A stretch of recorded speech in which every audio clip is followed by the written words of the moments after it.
తరబడి ఎన్ని మందులు వాడినా మీ మోకాల నొప్పులు తగ్గట్లేదా? ప్రాణ పెయిన్ క్లినిక్ లో అత్యాధునిక చికిత్స. కేంద్ర హోంశాఖ సహాయ మంత్రిగా గురువారం కరీంనగర్ బీజేపీ ఎంపీ బండి సంజయ్ కుమార్ బాధ్యతలు స్వీకరించారు. ఢిల్లీలో సరిగ్గా 11 గంటలకు పార్లమెంట్లోని నార్త్ బ్లాక్లో ఆయన బాధ్యతలు తీసుకున్నారు. ఈ కార్యక్రమానికి హాజరైన జగద్గురు శంకరాచార్య, హంపి విరూపాక్ష విద్యారణ్య పీఠాధిపతులు శ్రీ శ్రీ శ్రీ విద్యారణ్య భారతి స్వామీజీ తదితరులు వేద మంత్రోచ్చారణలతో బండి సంజయ్కు ఆశీస్సులు అందించారు.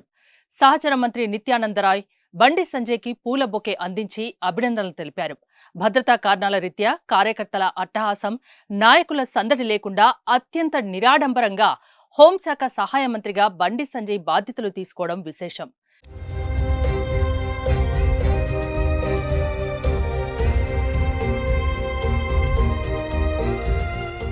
కేంద్ర హోంశాఖ సహాయ మంత్రిగా తన బాధ్యతలను ప్రజల కోసం, ప్రజల రక్షణ కోసం పనిచేస్తానన్నారు బండి సంజయ్. అంతకుముందు తన అధికారిక నివాసంలో బండి సంజయ్ని కలిసి శుభాకాంక్షలు తెలియజేసేందుకు తెలంగాణ నుంచి భారీ సంఖ్యలో బీజేపీ నాయకులు, కార్యకర్తలు తరలి వెళ్లి బండి సంజయ్కు జేజేలు పలికారు. కొంతమంది నేతలు పుష్పగుచ్చాలు, శాలువాతో కేంద్ర మంత్రిని సత్కరించి స్వీట్లు తినిపిస్తూ శుభాకాంక్షలు తెలిపారు. బీజేపీ నాయకులు, కార్యకర్తలు, సాధారణ ప్రజల రాకతో బండి సంజయ్ నివాసం కోలాహలంగా మారింది. తెలంగాణలో గెలిచిన 8 మంది ఎంపీల్లో కిషన్ రెడ్డితో పాటు బండి సంజయ్ కుమార్ కు మంత్రి పదవి దక్కింది. గతంలో ఎంపీగా ఉన్న బండి సంజయ్ రాష్ట్ర అధ్యక్ష పదవిలో కూడా కొనసాగారు. తాను అధ్యక్షుడిగా ఉన్నప్పుడు బీజేపీ తెలంగాణలో బలపడింది.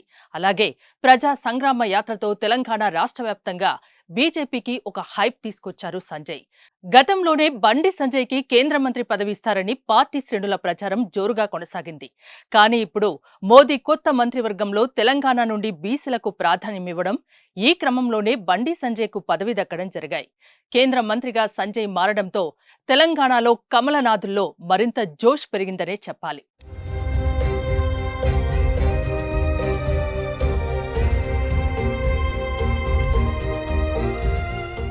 సుమన్ టీవీలో మీ పర్సనల్ అండ్ బిజినెస్ ప్రమోషన్స్ కోసం కింది నెంబర్కి కాంటాక్ట్ చేయండి.